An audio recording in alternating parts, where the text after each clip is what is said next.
first, you next. Stay informed to stay empowered on CEMTV, your favorite television station. CEMTV News, truth first, you next. Stay informed to stay empowered. Hello and welcome to CEMTV News at 7. I am Miracle Obo. Let's take a look at the headlines. CEO Bonjour Mills Ovaporaye Utoro celebrates 50th birthday, 10th company's anniversary. Veteran Nollywood actor Sam Dede recounts the controversial February 18, 1997 security crackdown in Port Harcourt. Plus, Lagos State Governor Babajide Sanwo-Olu has inaugurated Nigeria's first integrated energy hub in Oshodi. We'll bring you the details of the news in a moment.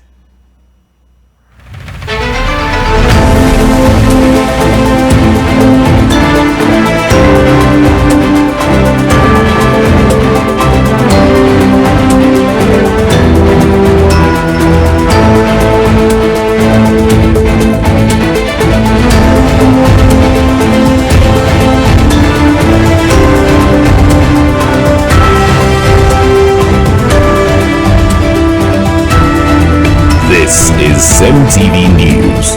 Truth first, you next. Stay informed to stay empowered on CEMTV, your favorite television station. We begin the report with Rivers State, where veteran Nollywood actor Sam Dede has recounted the controversial February 18, 1997 security crackdown in Port Harcourt, where 33 members of the National Association of Sea Dogs (NAS) were arrested by the Abacha administration, who utilized the state security service and military task forces to clamp down tightly on civil society, human rights advocates and pre-democracy groups, stressing that it formed part of the early days struggle. The veteran actor cum activist made the comments during the Wole Soyinka lecture in Port Harcourt. Our correspondent who took the report now completes the story.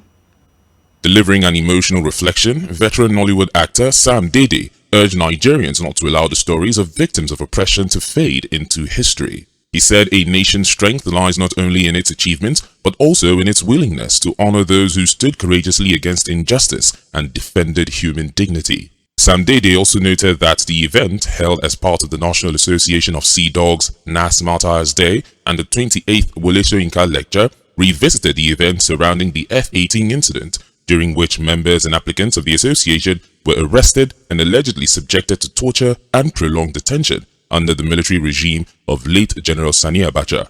According to accounts presented at the gathering, the incident followed a membership screening exercise that was interrupted by a security operation after participants were accused of having links with the pro-democracy movement. Several individuals were reportedly detained in police and military facilities under harsh conditions, with many alleging violations of their fundamental human rights. Deliberately, the guy who put the cuffs on me put my left leg with the left leg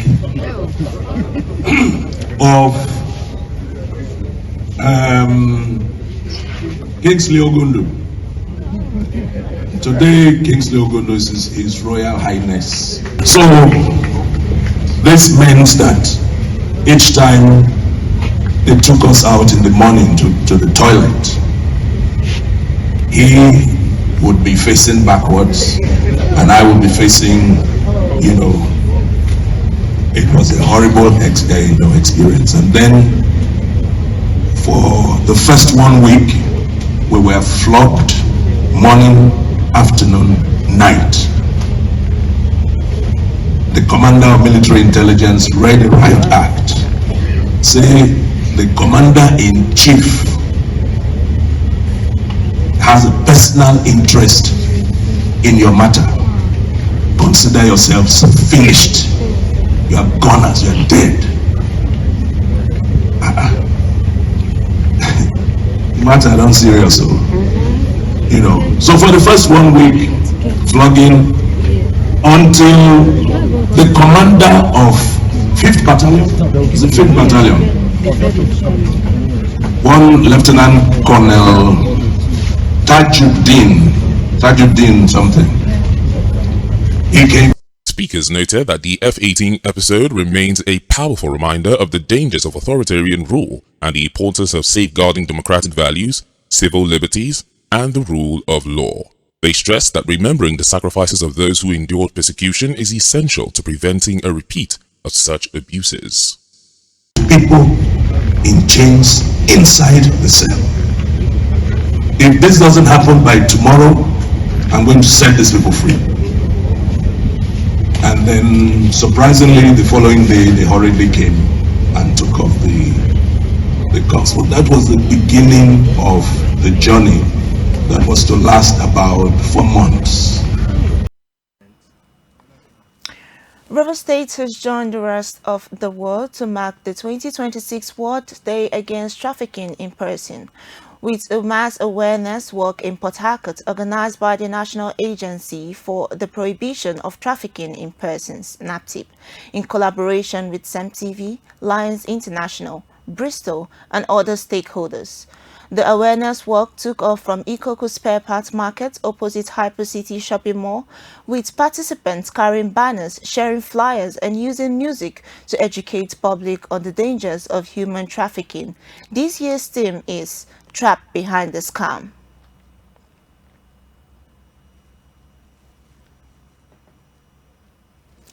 In a related development, renowned Nollywood actress and cultural advocate Hilda Dokubo has called on Nigerians to take greater responsibility for the nation's future, insisting that sustainable change can only be achieved when citizens actively participate in shaping the country's governance. The actress made the comments during the Wole Soyinka lecture in Port Harcourt. Ikeru Chinimerim has the report. Speaking during the panel section, the veteran actress emphasized that Nigerians must first undergo a change in mindset and reclaim their power by demanding accountability from those in leadership. She argued that citizens who become more responsible and actively engage in the democratic process will be better positioned to elect leaders of integrity, competence, and vision. When we change, then we will take back our power. We'll take back our power, and then we will change the quality of the people that we allow to sit in any kind of office, starting from your security man. Have you gone to any ministry and a security man is looking at you and saying, Oga Alpha, bribe, and you put your hand in your pocket, bring out 500 naira and you give to him? Whatever you allow becomes approved and it is established. Dakubo stressed that the quality of leadership in any society reflects the standards accepted by its people, declaring, whatever you allow is what will be approved and established. She concluded by encouraging Nigerians not to lose hope, maintain that through collective action, civic responsibility, and sustained participation in governance, citizens have the capacity to transform the country's political and social landscape. We're the ones who go to the people in the office and demand things we know and not to be demanded. We're the ones who steal and make them steal. We're the ones who steal our votes. We're the ones who refuse to cast our votes. We're the ones who refuse to speak up and stand up when we're required to. We, the people. The ones that they have used to constantly lie to all of us. We are the ones who need to change first. We're the ones responsible for all the alibi, and we're the ones preventing agency. Ike Ruth Chidimirim, CEMTV News. Elsewhere, the founder, managing director, and chief executive officer of Bonjour Meal Limited, Ovaporoye Utoro, on Saturday, August 1st, 2026, celebrated the 50th birthday alongside the company's 10th anniversary at Aztec Akron in Port Harcourt, Rivers State, with royal fathers, government officials, business leaders, and other distinguished guests in attendance.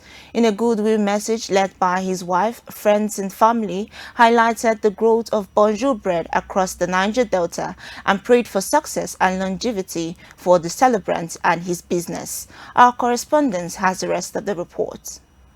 Speaking at the event, Mr. Utoru said 2026 is significant to the Bonjour family as it marks 16 years since the bread business began, 10 years of Bonjour Meal Limited, and his 50th birthday. He said the company now operates 7 branches across Rivers, Bayelsa, and Delta states and employs about 1,500 staffs, supported by over 300 distributors. It's not just a celebration of my 50th birthday.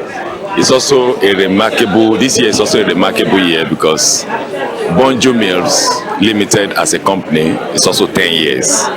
And this is also my 16th year of my business journey. So God has really been faithful to us. Greater years ahead. If we could have gone this far in 10 years, I know the next 10 years will take us around Africa. You never can imagine where you will be. Just depend on God and put in your best. Anytime I'm opportune to take a seminar, I always tell people there is a God factor and there is that you must put in by yourself.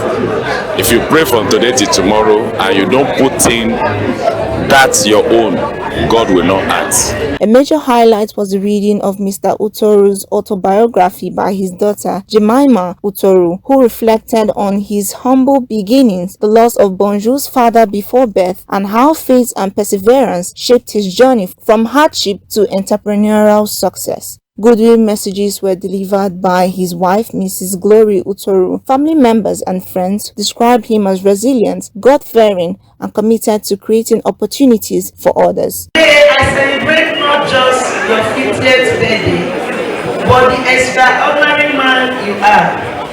You are a loving husband, a pillar of strength, a man of wisdom, integrity, and excellence. Your life has been a blessing to our family and to everyone privileged to know you. At 50, you stand as a testament to God's faithfulness, grace, and favor. Guests present also took turns to wish him a happy 50th birthday, offering prayers and heartfelt congratulations while celebrating the growth of Bonjour Meal Limited and its contribution to employment and economic development in the Niger Delta and nationwide. Happy birthday, my son. Many years and prosperity. I can't talk finish. I sort of words. That is doing his 50th birthday today. A very nice guy. And I wish him more fruitful, more blessed years ahead. Celebration of our own gentleman, the pride of the Niger Delta. Gentleman and he's a very good fellow, In the next 5 years, the sky will be his limit. I want to appreciate the celebrant. I want to thank God for his life, for God making him to climb the 5th star. Going higher than higher. If there's any other water, I wish him more fruitful years, strong years, and more progressive business. He will need the fruit of his labor. He will need to save the fruit of his labor. Well, definitely that is correct. We wish him all the best because for him to clock 50 years, he must have achieved. And look at his celebration. It's almost everywhere on the grade of the society they are here.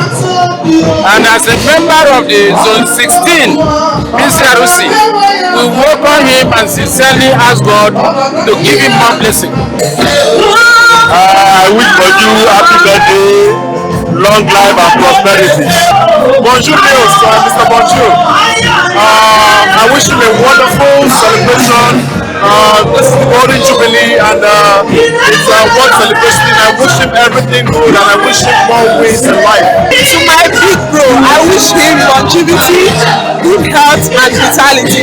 I pray that God Almighty perfect all that concerns him. Happy birthday, big brother. I want you to know that I love you so much and I continue to pray that God continues to provide for you, preserve you and your family, continues to give you your heartfelt desires. I just wish you a happy birthday and a long life and prosperity. I wish him all the best. Anybody can wish himself. He's a versatile young man. It will interest you to know that he trained as an engineer, went into the confectionery industry, and he has made a name. I always love his bread. Thank God that he has clocked 50 years today. I wish him all the best. Any young man can push himself. With the speed he is growing, the sky will be his limit. And may God bless him abundantly. In Jesus' name. Mr. Morrison is a very nice person to us. He has been with us throughout his relationship. We are very, very close. He's a kind and gentleman. I wish him more years in good health and prosperity. I want to wish him an awesome 50th birthday celebration. This is just the beginning. He will continually excel. He will expand in his business. He will have divine health, and I wish him great prosperity. Miracle CEMTV News.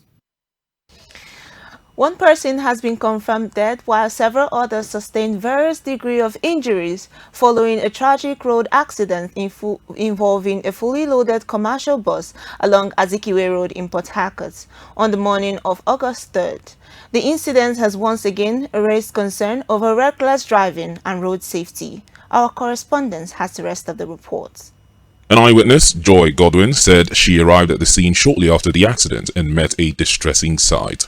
According to her, a young boy was bleeding heavily, while a woman carrying a baby sustained a fractured leg. She stated that the commercial bus appeared to have suffered brake failure before crashing into the road divider, adding that the vehicle was allegedly moving at high speed before the impact. She further said most of the critically injured victims were evacuated by Federal Road Safety personnel to Brainwave Memorial Specialist Hospital, where one of the victims was later confirmed dead. Where we people with blood, even one guy himself, young boy, to where sit down there too for the motor because na full load in carry. Now the boy says where the thing up was this road safety people can't carry the boy. The boy been dey breathe, but blood said they can't carry and put for the van. One woman to wear break leg because according to people they say the boy dey on high speed. They come so if they break, now making enter say the motor can't divert like this.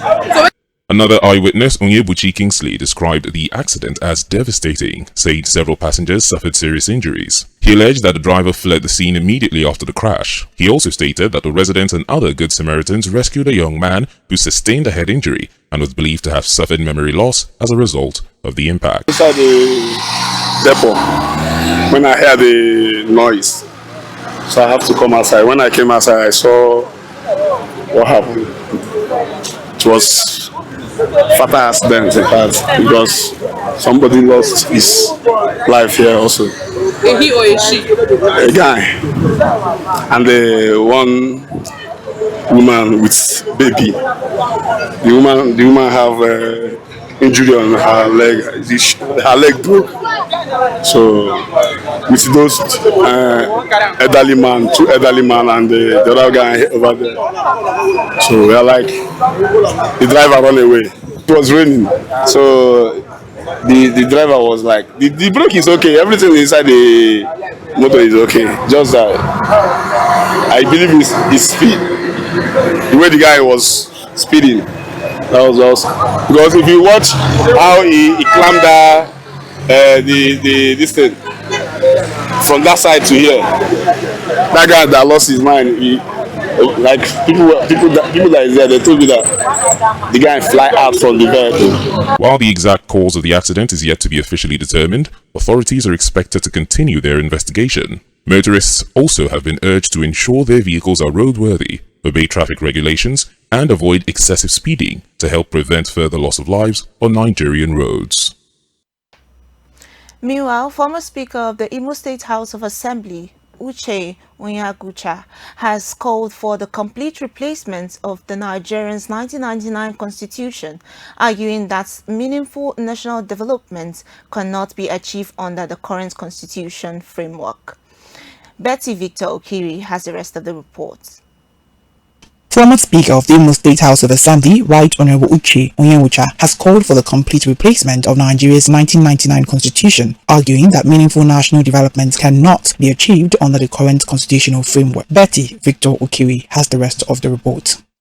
Onyenwucha made the call while speaking at the 28th Wale Soyinka lecture held in Port Harcourt. He described the 1999 constitution as the single most dangerous document in Nigeria, maintaining that it was imposed by a military regime rather than democratically produced by the Nigerian people. According to him, the country requires a truly people-driven constitution that reflects the aspirations, diversity, and collective will of its citizens. The former lawmaker argued that a new constitution would strengthen democratic governance, promote equity and justice, and address many of the structural challenges confronting the nation. If we want to reclaim it as a state, it's the 1999 constitution. It is the single most dangerous document in this country. It was imposed on the people. It shouldn't be allowed to continue to be put into use. They started with the preamble, we the people. It was not made by the people. It was imposed on us by the last military dictatorship, and we cannot make any progress unless and until we throw away that piece of document called the 1999 Constitution. It is a very dangerous document, and as long as we continue to use it, we will be deceiving ourselves in this country. On electoral reforms, Onyenwucha stressed the need to guarantee the full independence of the Independent National Electoral Commission (INEC). He proposed that all registered political parties should have representatives within the commission at the national, state and local government levels to enhance transparency, build public confidence in the electoral process, and reduce the incidence of election manipulation. He also advocated the introduction of a property verification number (PVN), describing it as a critical tool for tracking property ownership, improving transparency, and strengthening the fight against corruption and illicit asset acquisition. We must fight to make sure that INEC, which is the institution that produces our leaders, is genuinely independent. To make it genuinely independent, stop telling us that you have independent National Electoral Commission when they are all members of the same party. Let every political party nominate members into INEC. We should introduce what I call property verification number, just like we have BVN. Every single property that anybody has must be registered.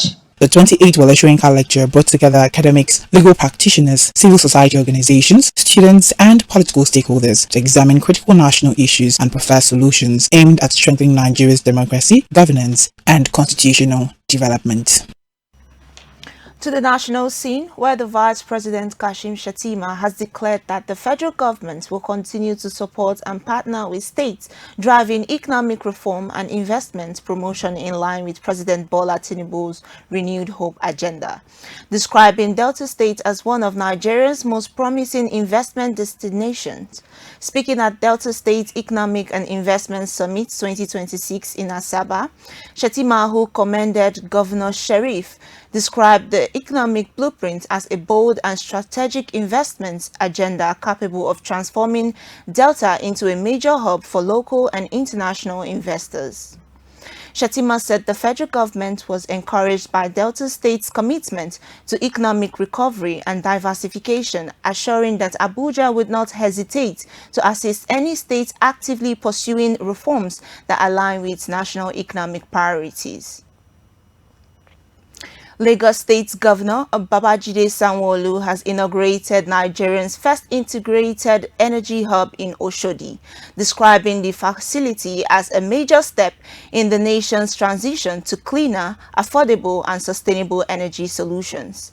The facility, developed by the Lagos State-owned Ibile Oils and Gas Corporation, integrates premium motor spirits, automotive gas oil, compressed natural gas, liquefied petroleum gas, electric vehicle, charging infrastructure, and a CNG vehicle conversion center within a single location.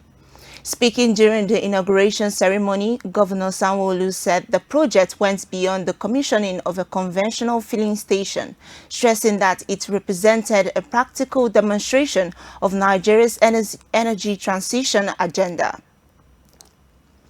Veteran Nigerian actor and musician Harry B. Anyanwu has called on Nollywood actors and well-meaning Nigerians to support actress Maureen Opoko, who reportedly lost her sight several years ago. Ayan, who spoke in a video from Enugu State, said Opoko needs financial assistance to access treatments that could help restore her vision. He urged actors, actresses, and members of the public to contribute towards her treatment, saying collective support could give the veteran actress an opportunity to regain her sight and improve her health. In a separate development, the Director General of the World Trade Organization, WTO, Ngozi Okonjo-Iweala, says Nigerians lack a good maintenance culture capable of developing the nation. Okonjo-Iweala made this statement yesterday while speaking at the Delta State Economic and Investment Summit 2026 held in Asaba. Report says the Delta State Economic and Investment Summit represents a meticulously planned gathering designed to connect critical stakeholders to explore the abundant business opportunities in the state. Meanwhile, Ghana's parliament has passed a bill that will send cocoa farmers to prison for up to 20 years if they convert their farms to other use without government's approval. The legislation, which gives all cocoa farms protected status, making it a criminal offense to repurpose them for anything else without authorization, has drawn criticism from farmers. Report says government regulators set a fixed price for the cocoa beans at the beginning of every planting season, and the majority of the beans are sold through government's licensed parties to protect farmers from price fluctuation on the international markets. On the foreign scene, the Italian Navy said its troop boarded a tanker in the Mediterranean Sea on Sunday, claiming it was linked to Russia. The Navy said the personnel from one of its ships currently serving as flagship of the European Union mission in the Mediterranean Sea boarded the oil tanker west of the island of Pantelleria in the central Mediterranean Sea. The Navy said the tanker is currently subject to European sanction and belongs to Russia's shadow fleet used to circumvent sanctions on Russian oil following the invasion of Ukraine. Still on the foreign scene, President Donald Trump's emergency appeal aimed at limiting the use of mail ballots is poised to test a controversial 20-year-old Supreme Court principle that was intended to avoid chaos before elections. The Purcell principle, rooted in 2006 Supreme Court decisions, warned federal courts against making last-minute changes to voting rules, but the principle has never before been weighed in a Supreme Court case involving federal election policy, like Trump's effort to give the U.S. Postal Service and the Department of Homeland Security a hand in screening state voters' rolls for potential non-citizen voters. Report says the president's executive order signed in March will require states to submit lists of eligible voters to the U.S. Postal Service, which would be barred from sending ballots to anyone on those lists. Still to come in the news, Football Association set to withdraw support from FIFA President Infantino. Stay tuned for details of this in a moment.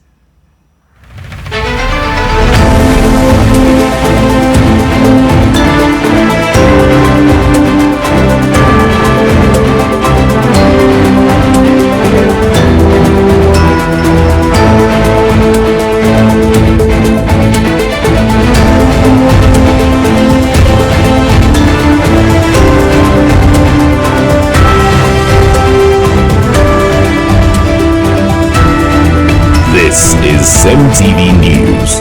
Truth first, you next. Stay informed to stay empowered on CEMTV, your favorite television station. Thanks for staying tuned. Now to the rest of the news stories.